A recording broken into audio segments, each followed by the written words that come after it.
보십시오. 아버지께서 얼마나 큰 사랑을 우리에게 베풀어 주셨습니까? 우리가 하나님의 자녀라 불리게 되시니 우리는 정말 하나님의 자녀입니다. 세상이 우리를 알지 못하는 것은 세상이 하나님을 알지 못하기 때문입니다. 사랑하는 여러분, 이제 우리는 하나님의 자녀들입니다. 우리가 어떻게 될지는 아직 모르지만 그분께서 나타나시면 우리도 그분과 같이 될 것을 우리는 압니다. 우리가 그분을 있는 모습 그대로 볼 것이기 때문입니다. 누구인지 그분을 향해 이 소망을 가진 사람은 그분께서 정결하신 것처럼 자신을 정결하게 합니다. 누구든지 죄를 짓는 사람은 불법을 행하는 것입니다. 죄는 곧 불법입니다. 여러분이 알다시피 그분은 죄를 없애시려고 나타나셨습니다. 그러나 그분은 죄가 없습니다. 누구인지 그리스도 안에 거하는 사람은 죄를 짓지 않습니다. 죄를 짓는 사람은 누구나 그분을 본 적도 그분을 안 적도 없는 사람입니다. 자녀들이여, 여러분은 어느 누구에게도 속지 마십시오. 누구든지 의를 행하는 사람은 그분께서 어려우신 것처럼 어렵습니다. 죄를 짓는 사람은 누구나 마귀에게 속해 있습니다. 마귀는 처음부터 죄 짓기를 일삼아 왔기 때문입니다. 하나님의 아들이 나타나신 것은 마귀를 멸하기 위한 것입니다. 누구인지 하나님께로부터 난 사람은 죄를 짓지 않습니다. 그 사람 안에 하나님의 씨가 있기 때문입니다. 그는 하나님에게서 났기 때문에 죄를 지을 수 없습니다. 이로써 하나님의 자녀와 마귀의 자녀가 분명히 드러납니다. 누구든지 의를 행하지 않는 사람이나 자기 형제를 사랑하지 않는 사람은 하나님께 속해 있지 않습니다.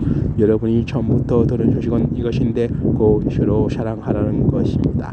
우리는 악한 자에게 속해 자기 동생을 죽인 가인처럼 되지 말아야 합니다.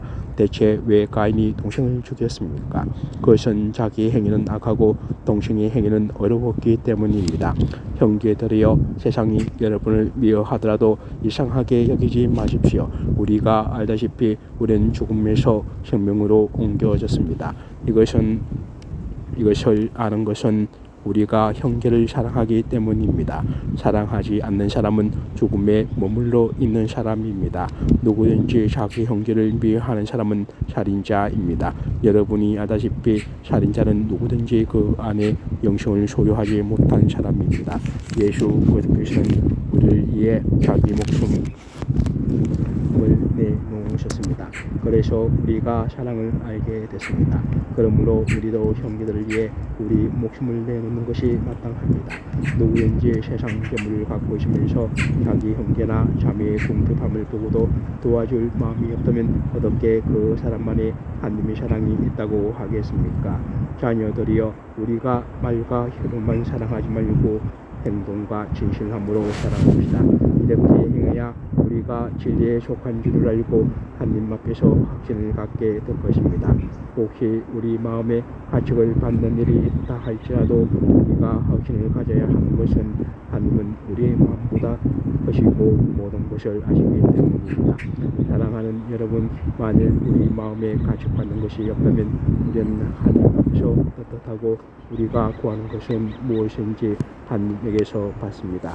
우리가 하나님의 계명을 지키고 하나님 앞에서 기뻐하시는 일을 행하기 때문입니다. 하나님의 계명은 이것이니 곧 하나님의 아들 예수 그리스도의 이름을 믿고 하나님께서 우리에게 계명을 주신 대로 서로 사랑하라는 것입니다. 하나님의 계명을 지키는 사람은 하나님 안에 있고 하나님은 그 사람 안에 계십니다. 하나님께서 우리에게 주신 성령을 통해 하나님이 우리 안에 계신다는 것을 압니다.